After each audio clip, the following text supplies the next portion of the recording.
അപ്പോഴേ നാളെയാണ് തിരഞ്ഞെടുപ്പ്. നമ്മുടെ അടുത്ത 5 വർഷക്കാലം നമ്മുടെ ജീവിതത്തെ ഏറെ സ്വാധീനിക്കുവാൻ പോകുന്ന സർക്കാർ ആര് എന്ന് നമ്മൾ തിരഞ്ഞെടുക്കുവാൻ പോവുകയാണ്. അങ്ങനെയുള്ളപ്പോൾ കഴിഞ്ഞ 10 വർഷക്കാലം നമ്മളെ ദ്രോഹിച്ച സർക്കാരിന്റെ കെടുതികൾ നമുക്കൊന്ന് ഓർത്തെടുക്കണ്ടേ? ഓർക്കുന്നില്ലേ? PSC പരീക്ഷ എഴുതി പാസ്സായതിനു ശേഷവും ഒരു ജോലിക്ക് വേണ്ടി നമ്മൾ ഭിക്ഷയാചിച്ചും കയ്യിൽ കർപ്പൂരമേന്തിയും ഒക്കെ സെക്രട്ടേറിയറ്റിലേക്ക് ചെന്നിട്ട് നമ്മളെ ചവിട്ടി പുറത്താക്കിയതിനു ശേഷം ശിവരഞ്ജിത്തിനെയും നസീമിനെയും പോലുള്ള SFIക്കാർക്ക് പിൻവാതിലൂടെ ലക്ഷക്കണക്കിന് പാർട്ടിക്കാരെ തിരികെ കയറ്റിയ സർക്കാരെ നമുക്ക് മറക്കുവാൻ കഴിയും? ഉപ്പിനും മുളകിനും തൊട്ട് അവശ്യ സാധനങ്ങൾക്കെല്ലാം വിലക്കയറ്റം സൃഷ്ടിച്ച ഒരു സർക്കാരിനെ നമുക്ക് മറക്കുവാൻ കഴിയുമോ? കേന്ദ്ര സർക്കാർ പെട്രോളിന്റെയും ഡീസലിന്റെയും പേരിൽ നടത്തുന്ന കൊള്ള കൂടാതെ ഇവിടുത്തെ സംസ്ഥാന ടാക്സിന്റെ പേരിലുള്ള എക്സ്ട്രാ കൊള്ളയും അതുകൂടാതെയുള്ള സെസ് എന്ന പേരിൽ പെൻഷൻ കൊടുക്കുവാനെന്ന വ്യാജേന നടത്തിയ അധിക കൊള്ളയും നമുക്ക് മറക്കുവാൻ കഴിയുമോ? എന്നിട്ട് പാവപ്പെട്ട പെൻഷൻ ബെനിഫിഷ്യറീസിന് പെൻഷൻ കൊടുത്തിട്ടുണ്ടോ? ഇല്ല.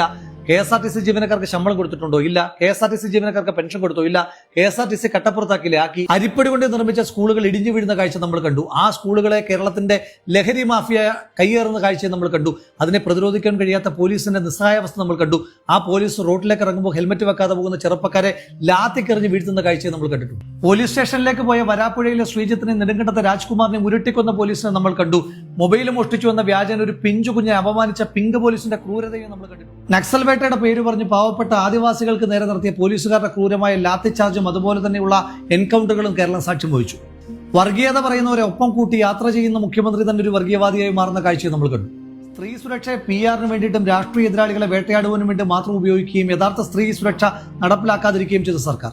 പകലന്തിയോളം പണിയെടുക്കുന്ന പാവപ്പെട്ട ആശാവർക്കർക്കും അംഗനവാടി ജീവനക്കാർക്ക് മിനിമം ശമ്പളം പോലും കൊടുക്കാതെ അവരെ സെക്രട്ടേറിയറ്റിലേക്ക് സമരത്തിന് വർഷങ്ങളോളം പറഞ്ഞുവിട്ട സർക്കാർ. ഒരുപാട് സ്വപ്നങ്ങളുമായി പഠിക്കുവാനായി ചുരം കയറി ചെന്ന സിദ്ധാർത്ഥനെ ഉരുട്ടിക്കൊന്ന SFIക്കാരന്റെ ഇടിമുറികളെ പറ്റി നമുക്ക് മറക്കുവാൻ കഴിയും. വിക്ടോറിയ കോളേജിലെ പ്രിൻസിപ്പലിന് ശവമഞ്ചം ഒരുക്കുകയും മഹാരാജാസ് കോളേജിലെ പ്രിൻസിപ്പലിന്റെ കസേര കത്തിക്കുകയും ചെയ്ത SFIക്കാരന്റെ ഗുരുതെന്ന് നമുക്ക് മറക്കുവാൻ കഴിയും. തെരഞ്ഞെടുപ്പിൽ പരാജയപ്പെടുമ്പോൾ ബാലറ്റ് വിഴുങ്ങുന്ന SFIക്കാരെ നമുക്ക് മറക്കുവാൻ കഴിയും. പാവപ്പെട്ടവന് ലൈഫിലൂടെ വീട് നൽകാതിരിക്കുകയും മുഖ്യമന്ത്രിയുടെ കാലിത്തൊഴുത്തിന് ക്ലിഫ് ഹൗസിൽ 42 ലക്ഷം രൂപ അനുവദിക്കുകയും ചെയ്ത സർക്കാരിന്റെ ദൂർത്തും ഇരട്ടത്താപവും നമുക്ക് മറക്കുവാൻ കഴിയും. പാർട്ടി അനുഭാവി ആയിരുന്നിട്ട് കൂടി ADM നവീൻ ബാബുവിനെ ക്രൂരമായി അധിക്ഷേപിച്ച് കൊലപ്പെടുത്തിയ CPM നേതൃത്വത്തെ നമുക്ക് മറക്കുവാൻ കഴിയും. CPMകാർ സമരം ചെയ്ത് പൂട്ടിച്ച കേരളത്തിലെ വ്യവസായ സ്ഥാപനങ്ങളെ പറ്റി നമുക്ക് മറക്കുവാൻ കഴിയുമോ? ആന്തൂർ സാജനെ കൊന്നതിന് ശേഷം ആ സാജന്റെ ഭാര്യയെ പോലും അധിക്ഷേപിച്ച് നമുക്ക് മറക്കുവാൻ കഴിയും. ശരത് ലാലിനെയും കൃപേഷിനെയും ഷുഹൈബിനെയും അരിയിൽ ഷുക്കൂറിനെയും കൊന്നൊടുക്കിയ CPMന്റെ നരാധമ രാഷ്ട്രീയത്തെ നമുക്ക് മറക്കുവാൻ കഴിയും. അഭിമന്യുവിനെ മറന്ന് SDPIയുമായിട്ട് കൂട്ടുകൂടുകയും ധൻരാജനെ മറന്ന് RSSുമായി കൂട്ടുകൂടുകയും ചെയ്ത CPMന്റെ വർഗീയ രാഷ്ട്രീയ പ്രീണനത്തെ നമുക്ക് മറക്കുവാൻ കഴിയും. 2016 കേരളത്തിന്റെ ആകെ കടം 1,60,000 നിന്ന് 2026 ആകുമ്പോഴത്തേക്കും 4,60,000 വർദ്ധിപ്പിച്ച് കേരളത്തെ കടക്കണിയിലേക്ക് തള്ളിവിട്ട കേരള സർക്കാരിന്റെ സാമ്പത്തിക ദൂരത്തിനെ പറ്റി നമുക്ക് മറക്കുവാൻ കഴിയും.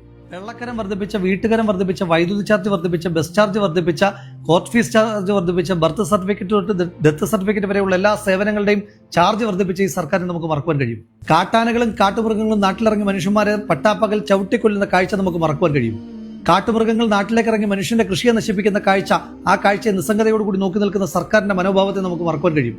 ഡിപ്ലോമാറ്റിക് ചാനലിലൂടെ സ്വർണം കടത്തിയ മുഖ്യമന്ത്രിയുടെ വലങ്കൈയായ ശിവശങ്കറിനെയും ശബരിമലയിൽ നിന്ന് സ്വർണം കടത്തിയ മുഖ്യമന്ത്രി ഇടങ്കൈയായ പത്മകുമാറിനെ നമുക്ക് മറക്കുവാൻ കഴിയുമോ? സ്വർണ്ണക്കടത്തിനെ നമുക്ക് മറക്കുവാൻ കഴിയും. ശബരിമലയിലെ വിശ്വാസികളെ വേദനിപ്പിച്ച, ക്രിസ്തുമത വിശ്വാസികളെ വേദനിപ്പിച്ച, ഇസ്ലാം മത വിശ്വാസികളെ വേദനിപ്പിച്ച, വിശ്വാസത്തെ തന്നെ വേദനിപ്പിച്ച ഒരു സർക്കാരിനെ നമുക്ക് മറക്കുവാൻ കഴിയും. ചരിത്രത്തിലാദ്യമായി ശമ്പളം കൊടുക്കാത്ത സംസ്ഥാന സർക്കാർ ജീവനക്കാരെ വഞ്ചിച്ച സർക്കാരിനെ നമുക്ക് മറക്കുവാൻ കഴിയുമോ? പെൻഷൻ കിട്ടാത്തതിന്റെ പേരിൽ KSRTC ജീവനക്കാർ ആത്മഹത്യ ചെയ്തെന്ന് നമുക്ക് മറക്കുവാൻ കഴിയുമോ? കൃത്യമായി 1-ാം തീയതി ശമ്പളം കിട്ടാത്ത KSRTC ജീവനക്കാരെ നമുക്ക് മറക്കുവാൻ കഴിയുമോ? സ്വിഫ്റ്റ് കമ്പനി ഏൽപ്പിച്ച് KSRTC കട്ടപ്പുറത്താക്കിയ സർക്കാരിനെ നമുക്ക് മറക്കുവാൻ കഴിയുമോ? വയനാട് ദുരന്തത്തിന്റെ മറവിൽ ഊരാളുങ്ങൾ എന്ന് പറയുന്ന വെള്ളാനെ ഉപയോഗിച്ചുകൊണ്ട് സംസ്ഥാന സർക്കാർ നടത്തിയ തീവട്ടിക്കൊള്ളയെ പറ്റി നമുക്ക് മറക്കുവാൻ കഴിയുമോ? ശസ്ത്രക്രിയയ്ക്ക് ശേഷം വയറ്റിൽ നിന്ന് കത്രിക എടുക്കുവാൻ മറന്നതും കൂട്ടിരിക്കുവാൻ പോയ ബൈസ്റ്റാൻഡർ കെട്ടിടം ഇടിഞ്ഞു വീണു മരിച്ചതും ആശുപത്രിയിൽ ചികിത്സിച്ചുകൊണ്ടിരുന്ന ഡോക്ടറെ ആരോ വന്ന് കുത്തിക്കൊന്നതും ആരോഗ്യവകുപ്പിന്റെ ഏറ്റവും വലിയ നട്ടലായ നഴ്സുമാർ സ്ഥിരമായി സമരം ശമ്പളത്തിന് വേണ്ടി ചെയ്യേണ്ടി വരുന്നതുമൊക്കെ ആരോഗ്യ മേഖലയിലെ സ്ഥിരം കാഴ്ചയായി മാറുകയാണ്. മരുന്നില്ലാത്ത മെഡിക്കൽ കോളേജും ശസ്ത്രക്രിയ മുടങ്ങിയ ICUവുമെല്ലാം നമ്മുടെ നാട്ടിലെ സ്ഥിരം കാഴ്ചകളായി മാറുമ്പോൾ ആരോഗ്യവകുപ്പ് എന്ത് ചെയ്തു എന്ന കാഴ്ച നമ്മൾ ഓർക്കണ്ടേ? ഇന്ത്യയിൽ ഏറ്റവും അധികം ആളുകൾക്ക് കോവിഡ് ബാധിച്ച സംസ്ഥാനമാക്കി കേരളത്തെ മാറ്റിയ, ഇന്ത്യയിൽ ഏറ്റവും അധികം ആളുകൾ കോവിഡ് ബാധിച്ച് മരിച്ച സംസ്ഥാനമാക്കി കേരളത്തെ മാറ്റിയ, ഇന്ത്യയിൽ ഏറ്റവും അധികം കോവിഡ് ഡെത്തുകൾ മറച്ചുപിടിച്ച സംസ്ഥാനമാക്കി കേരളത്തെ മാറ്റുമ്പോഴും കോവിഡിന്റെ മറവിൽ നടത്തിയ കോടിക്കണക്കിന് രൂപയുടെ കൊള്ള നമുക്ക് മറക്കുവാൻ കഴിയും. ബ്രൂവറി, ഡിസ്റ്റിലറി അഴിമതി ഉൾപ്പെടെ, സ്പ്രിംഗ്ലർ അഴിമതി ഉൾപ്പെടെയുള്ള കോടിക്കണക്കിന് രൂപയുടെ അഴിമതികൾ നമുക്ക് മറക്കുവാൻ കഴിയുമോ? കേരളത്തിനെ ടൂറിസം മാപ്പിൽ പുതിയൊരിടം കണ്ടെത്തുമെന്ന് പറഞ്ഞിട്ട് ലോക ഭൂപടത്തിൽ നിന്ന് കേരളത്തെ ഒഴിവാക്കിച്ച ഈ സർക്കാരിന്റെ കെടുതികളെ നമുക്ക് മറക്കുവാൻ കഴിയും. ഡാം തുറന്നുവിട്ട് കേരളത്തെ പ്രളയത്തിൽ മുക്കി കൊല്ലുവാൻ ശ്രമിച്ച സർക്കാരിനെ നമുക്ക് മറക്കുവാൻ കഴിയും. കേരളത്തിലെ സ്കൂൾ കായിക താരങ്ങൾക്ക് അവശ്യ സൗകര്യങ്ങൾ ചെയ്യാത്തതു തൊട്ട് കായിക പ്രതിമികളെ ആകെ മെസ്സിയെ കൊണ്ടുവരാമെന്ന് പറഞ്ഞ് പറ്റിച്ചത് അടക്കമുള്ള സംസ്ഥാന സർക്കാരിന്റെ കായിക മേഖലയോടുള്ള അവഗണന നമുക്ക് മറക്കുവാൻ കഴിയും. വിലക്കയറ്റം നിയന്ത്രിക്കുവാൻ കഴിയാത്ത, സബ്സിഡി സാധനങ്ങൾ സപ്ലൈകോയിലേക്ക് എത്തിക്കുവാൻ കഴിയാത്ത സപ്ലൈകോ വകുപ്പിനെ നമുക്ക് മറക്കുവാൻ കഴിയും. കേരളത്തിലെ റെയിൽവേ ട്രാക്കുകളുടെ വളവൊന്ന് നിവർത്തുവാൻ പോലും സാമ്പത്തികമോ സൗകര്യമോ ഇല്ലാത്തൊരു സർക്കാർ, കേരളത്തിന് ഒരിക്കലും പാരിസ്ഥിതികമായി അനുകൂലമല്ലാത്ത, വരാൻ കഴിയാത്തൊരു കേരളിന്റെ പേരിൽ അടുക്കളയിലെ അടുപ്പിൽ വരെ പോയി മഞ്ഞക്കല്ല് സ്ഥാപിച്ചതും ആ മഞ്ഞക്കല്ലിന്റെ പേരിൽ പാവപ്പെട്ട സ്ത്രീകളെ അടക്കം റോഡിലൂടെ വലിച്ചഴിച്ചതുമായിട്ടുള്ള ക്രൂരതകൾ നമുക്ക് മറക്കുവാൻ കഴിയും. കെ ഫോണും AI ക്യാമറകളും തൊട്ടുള്ള പരിഷ്കാരങ്ങളുടെ പിന്നിൽ നടത്തിയ അഴിമതി നമുക്ക് മറക്കുവാൻ കഴിയും. ഉമ്മൻചാണ്ടി സാറിന്റെ കാലത്ത് കൊണ്ടുവന്ന കൊച്ചി മെട്രോയും വിഴിഞ്ഞം അന്താരാഷ്ട്ര ടെർമിനലും കണ്ണൂർ വിമാനത്താവളവും സ്മാർട്ട് സിറ്റിയും അടക്കമുള്ള വമ്പൻ പദ്ധതികൾ ഉദ്ഘാടനം ചെയ്തുവെന്നല്ലാതെ ഈ സർക്കാരിന്റെ കാലത്തായി ഒരൊറ്റ വലിയ പദ്ധതി പോലും കൊണ്ടുവരാൻ കഴിയാതെ കേരളത്തിന്റെ ഭാവിയെ ഇരുട്ടിലാക്കി മാറ്റിയ സർക്കാരിനെ നമുക്ക് മറക്കുവാൻ കഴിയില്ല. 10 കൊല്ലക്കാലം കൊണ്ട് ഈ നാടിനെ കുളം തോണ്ടിയ ഒരു കൊള്ളരുതാത്ത സർക്കാരിന്റെ കൊള്ളയെപ്പറ്റി പറയാൻ പോയാൽ ഇനിയും ദിവസങ്ങൾ ഒരുപാട് വേണ്ടിവരും. നമുക്ക് അത്രയും സമയമില്ല.